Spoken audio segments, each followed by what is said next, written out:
शुभ प्रभात। आज एक बार फिर मैं मीनू मनहास, आपकी हिंदी अध्यापिका, आपके लिए एक नया विषय लेकर आई हूँ। हमारा आज का जो विषय है वो है उ की मात्रा और ऊ की मात्रा। आज हम इन दोनों मात्राओं के बारे में एक साथ बात करेंगे।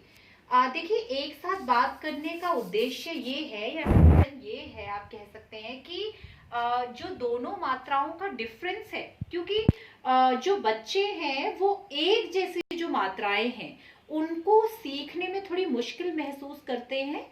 और आज मैं आपको बताऊंगी, या आप कह सकते हैं हम छोटे छोटे संकेत ऐसे एक दूसरे के साथ साझा करेंगे, जिससे कि हमारे जो बच्चे हैं उनके संशय, उनके डाउट्स जो हैं वो अच्छे तरीके से आप जो है वो दूर कर पाएंगे। कृपया इस वीडियो को आप ध्यान से देखिएगा और कोशिश करिएगा कि बच्चों को भी जरूर दिखाएं। यदि आप बच्चों को बार बार वीडियो नहीं दिखाना चाहते हैं तो कम से कम खुद जरूर एक दो बार आप इसे देख लें, ताकि आपके अपने जो डाउट्स हैं, जो आपके संशय हैं, वो दूर हो जाएं और आप बच्चों की जो है वो मदद कर पाएं इन मात्राओं को सीखने में।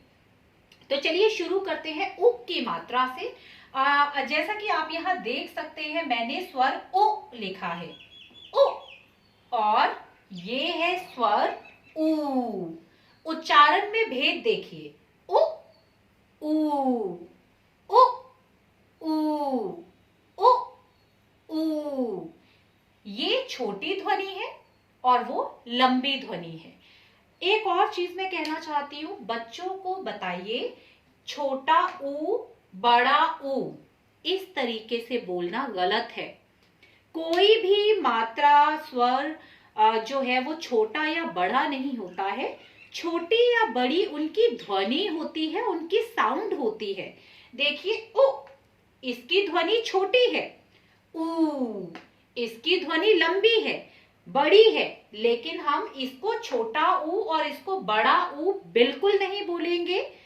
उ और ऊ ही बोला जाएगा। आप देखिए, बात करते हैं इनके चिन्हों की। तो जो उ की मात्रा का चिन्ह है वो ये है। उ की मात्रा का जो चिन्ह है वो ये है। ये जो है ये उ की मात्रा का चिन्ह है। आप देख सकते हैं, ये उ की मात्रा का चिन्ह है। और ऊ की मात्रा का जो चिन्ह है वो ये है। दोनों चिन्हों का भेद जो है बच्चों को जरूर पता होना चाहिए। अब हम बात करते हैं, देखिए, सबसे पहले बच्चों को बताना जरूरी है, खेल खेल में सिखाना जरूरी है कि उ की मात्रा और ऊ की मात्रा, ये दोनों व्यंजनों के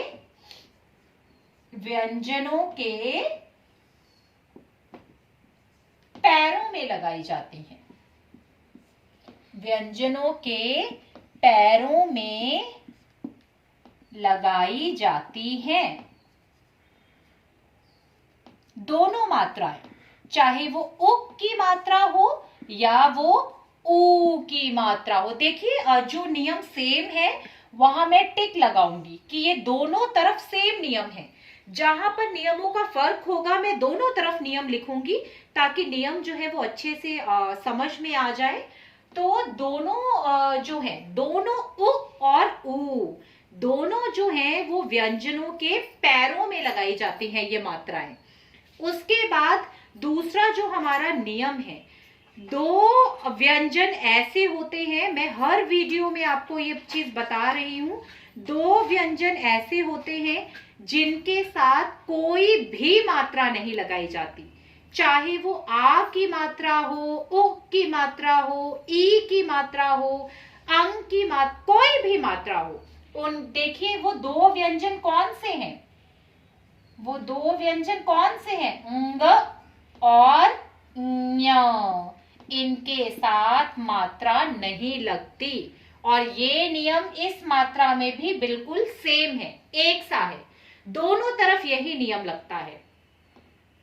तीसरा नियम है, जब कभी, एक जो नियम बहुत जरूरी है, एक ऐसा व्यंजन होता है, जैसा मैंने आपको बताया कि उ और ऊ की जो मात्रा है ये सभी व्यंजनों के पैरों में लगाई जाती है, लेकिन एक व्यंजन ऐसा भी है जो इन मात्राओं को अपने पैरों में नहीं लगने देता और ये मात्राएं उसके पेट से चिपक जाती हैं जाकर। ये दोनों मात्राएं, उक की मात्रा भी और ऊ की मात्रा भी उसके पेट से चिपक जाती हैं। और वो कौन सा व्यंजन है? वो व्यंजन है र। वो व्यंजन है र। देखिए अब र में हम कैसे जो है प्रयोग करते हैं।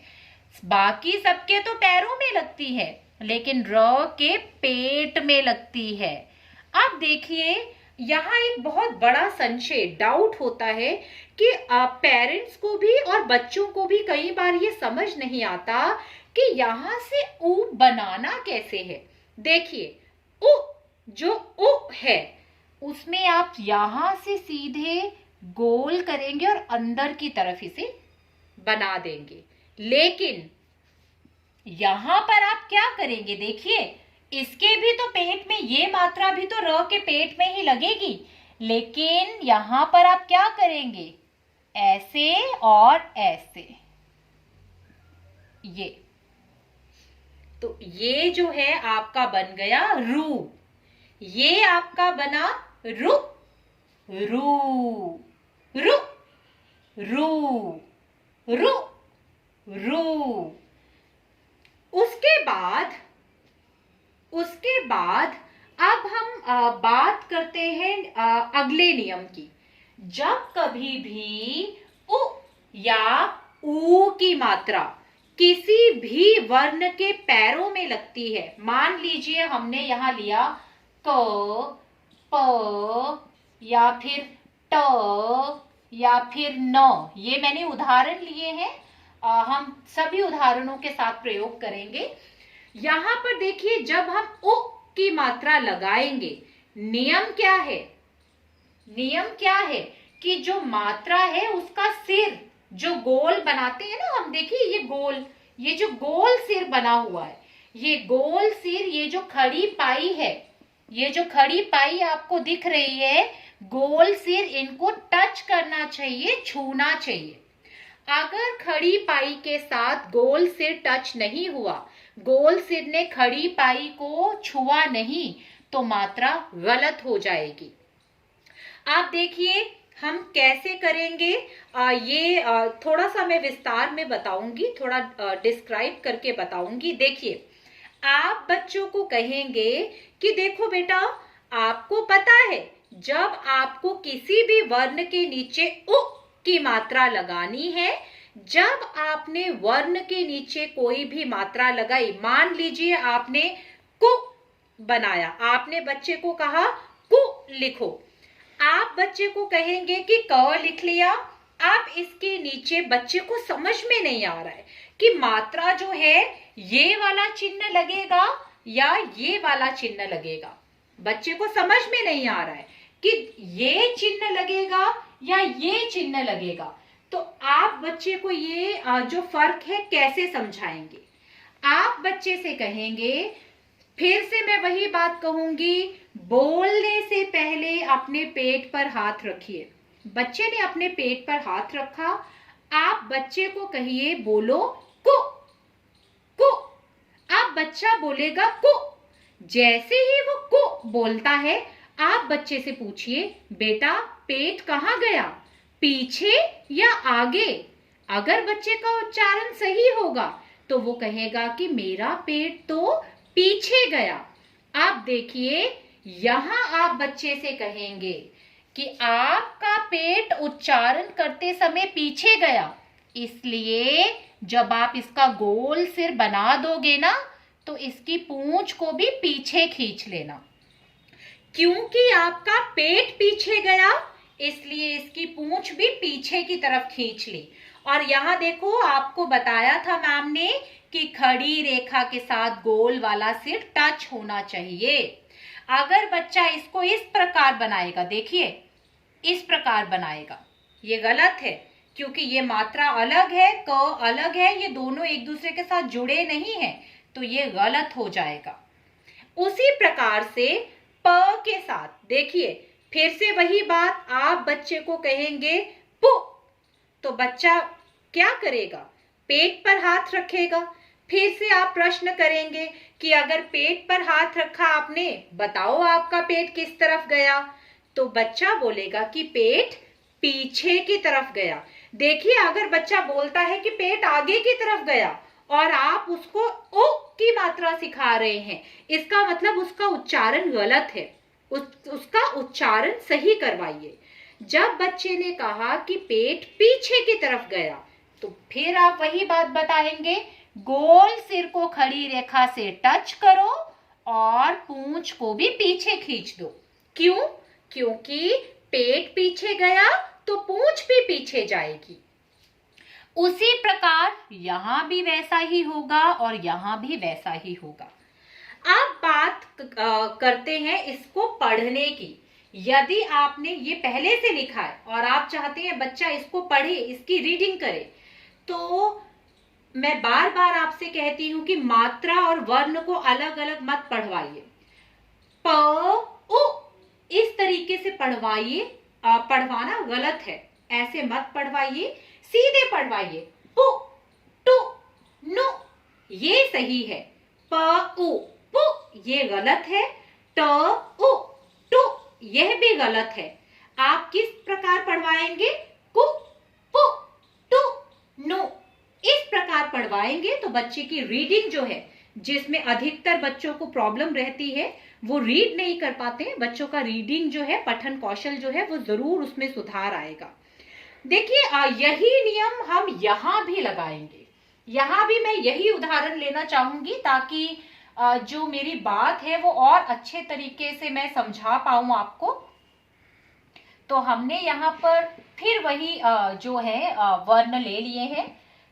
देखिए, जब आप ऊ की मात्रा सिखाएंगे तो आप बोलेंगे, फिर से वही जो है आप तरीका इस्तेमाल करेंगे। बेटा, लिखने से पहले आप बोलेंगे और बोलने से पहले आपका हाथ आपके पेट पर होगा। जैसे ही बच्चा आपने बच्चे को कहा बोलो कू कू, लेकिन बोलने से पहले बच्चा पेट पर हाथ रखेगा। आपने उसका हाथ पेट पर रखवाया और बुलवाया कू कू। अब आप बच्चे से पूछिए, आपका पेट आगे आया या पीछे गया? तो देखिए, यदि तो बच्चा उच्चारण सही कर रहा है तो बच्चे का पेट जरूर आगे की तरफ ही आएगा। अब आप बच्चे को बिल्कुल वही नियम बताएंगे, क्योंकि बेटा आपका पेट आगे की तरफ आ रहा है, इसलिए आप इसकी पूंछ को भी आगे की तरफ खींचोगे। कैसे? देखो, गोल सिर को टच किया, गोल सिर को टच किया खड़ी रेखा के साथ, खड़ी पाई के साथ, और उसकी पूंछ को आगे खींच लिया। उसी प्रकार गोल सिर को टच किया खड़ी रेखा के साथ और पूंछ को आगे की तरफ खींच दिया। पूंछ आगे कब जाएगी? जब पेट भी आगे जाएगा। जब पेट पीछे जाएगा तो पूंछ भी पीछे जाएगी। इसी प्रकार यहां भी और यहां भी। अब देखिए, फिर से मैं कहूंगी, जब ये पढ़वाना है तो क ऊ कू, ये गलत तरीका है, ऐसे मत पढ़वाइए। क्योंकि अगर आप क ऊ पढ़वाते हैं तो बच्चा इसको क ऊ इस प्रकार भी समझ सकता है। लेकिन यदि आप सिर्फ कू पढ़वाते हैं, सिर्फ कू पढ़वाते हैं, तो बच्चे को पता है कि ये कू है, ये सही है। देखिए, जब हम बच्चों का डिक्टेशन लेते हैं, ये मैं आपसे क्यों कह रही हूं, क्योंकि जब हम बच्चों का डिक्टेशन लेते हैं, श्रुत लेख लेते हैं, तो बच्चे अक्सर यही गलती करते हैं। जैसे यहां मैं एक शब्द लेना चाहूंगी। अगर मैंने कहा भालू, तो देखिए, भालू जो बच्चा इस प्रकार रीडिंग करता है ना, तोड़ तोड़ के मात्रा और वर्ण को अलग अलग पढ़ता है, वो बच्चा रीडिंग कैसे लिखता है? कई बच्चे जो हैं वो लिखते हैं भा ल ऊ इस प्रकार, पर ये तो गलत है। देखिए, इसमें बच्चे की गलती नहीं है, क्योंकि हमने उसे पढ़ाया ही ल ऊ। तो अगर बच्चे ने ऐसा लिखा तो अपनी समझ के अनुसार तो उसने बिल्कुल सही लिखा। यहाँ बच्चा गलत नहीं है, यहाँ हमारा पढ़ाने का तरीका गलत है। तो बच्चों को बताइए कि भ आ ल उ इस तरीके से पढ़ना गलत है। हम कैसे पढ़ेंगे? देखिए, यदि आपने बच्चे को सीधे सिखाया होगा भा, तो बच्चा लिखेगा भा। लू, तो बच्चा सीधे लिखेगा लू। लेकिन यदि आपने भ आ सिखाया होगा तो वो भ के आगे स्वर आ लगा देगा। यदि आपने ल ऊ सिखाया होगा तो वो ल के आगे स्वर ऊ लिख देगा। इसलिए यही वजह है कि मैं अपने हर वीडियो में कुछ ऐसी गिनी चुनी बातें हैं जिनको बार बार 5 बार 10 बार जितनी बार मुझे लगे मैं हर वीडियो में कुछ चीजों को बार बार दोहराती हूँ। क्योंकि देखिए, यदि आपने बच्चे को ये चीजें सिखा दी तो मैं आपको पूरा विश्वास दिला रही हूं कि जो बच्चा है वो किसी मात्रा में गलती नहीं करेगा। देखिए, यहाँ एक चीज मैं और बोलना चाहती हूँ कि मैंने बहुत बार देखा है कि हम अभिभावकों का या हम बड़ों का उच्चारण कई चीजों में गलत होता है। जैसे कई बार होता है, हम बच्चों को भालू का ही उदाहरण ले लीजिए। मैंने घरों में देखा है कि माता पिता जो कहते हैं बालू, तो अगर आप इसको बालू कहेंगे तो देखिए बच्चा क्या करेगा, बच्चा लिख देगा बालू। अगर आपने बच्चों को बालू कहा तो बच्चा बालू ही लिखेगा। तो हम फिर गलत क्यों कर रहे हैं? जब हमारा अपना उच्चारण गलत है, बच्चा तो सही लिख रहा है, आपने बालू कहा, बच्चे ने बिल्कुल सही लिख दिया। इसका मतलब बच्चा जो सीख रहा है बिल्कुल सही सीख रहा है, उसके सीखने में कोई प्रॉब्लम नहीं है, बच्चे में कोई प्रॉब्लम नहीं है, प्रॉब्लम हम में है। तो कृपया आपसे अनुरोध है, अपना उच्चारण जरूर सही रखें। यदि आपका उच्चारण गलत है तो बच्चा सही नहीं सीखेगा, क्योंकि बच्चा वही लिखेगा, वही बोलेगा जो वो सुनेगा। आप इसी बालू की जगह जो कहेंगे भालू, भालू, तो बच्चे को पता है मैम भा कह रही हैं, भालू, तो ये सही है, ये गलत है। यहां पर फर्क क्या है? आपने बच्चे से जो लिखने को कहा बच्चे ने लिख दिया, मगर आपने गलत बोला तो बच्चे ने भी गलत लिखा। जब आपने सही बोला तो बच्चे ने भी सही बोला। हमें इस चीज को समझना बहुत जरूरी है कि बच्चों में कभी कमी नहीं होती है, कमी कहीं ना कहीं हमारे ही तरीकों में होती है, हम में होती है। तो हमें कोशिश करनी है कि हम इस तरीके से बच्चों को ये चीजें सिखाएं कि एक भी बच्चा ऐसा ना हो जिसको कोई भी डाउट, कोई भी संशय रह जाए। तो देखिए, ये था हमारे दोनों मात्राओं का फर्क और दोनों मात्राओं में जो एक सी चीजें हैं। तो यदि आप इस तरीके से मात्राओं का भेद बच्चे को कराएंगे तो बच्चा जरूर सीखेगा। हाँ, अब मैं एक बार आपको फिर बता दूं, जिस प्रकार हम हमेशा शब्द लेते हैं, मैं आपको पहले भी हर वीडियो में बताती हूँ। यदि आपने शब्दों का उच्चारण करवाना है, देखिए ये 2 अक्षरों का शब्द है तो इसको 2 भागों में विभाजित करिए। भा अलग से लिखवाइए, लू अलग से लिखवाइए, उसके बाद जुड़वा दीजिए। यदि आपको बच्चे को रीड करवाना है, पढ़वाना है, तो भी 2 भागों में पढ़वाइए, भा अलग से पढ़वाइए और लू अलग से पढ़वाइए। इसी प्रकार जब 3 अक्षरों के शब्द आएंगे, आप 3 भाग बनाइए, 3 भागों के हिसाब से बच्चे से अलग अलग लिखवाइए और पढ़वाइए। 4 अक्षरों का शब्द आएगा, बिल्कुल यही नियम आप वहां भी प्रयोग में लाएंगे। 4 भागों में विभाजित कर दीजिए शब्द को और एक एक भाग को एक एक करके पढ़वाइए, एक एक करके लिखवाइए। बच्चा जो है वो कभी भी गलती नहीं करेगा।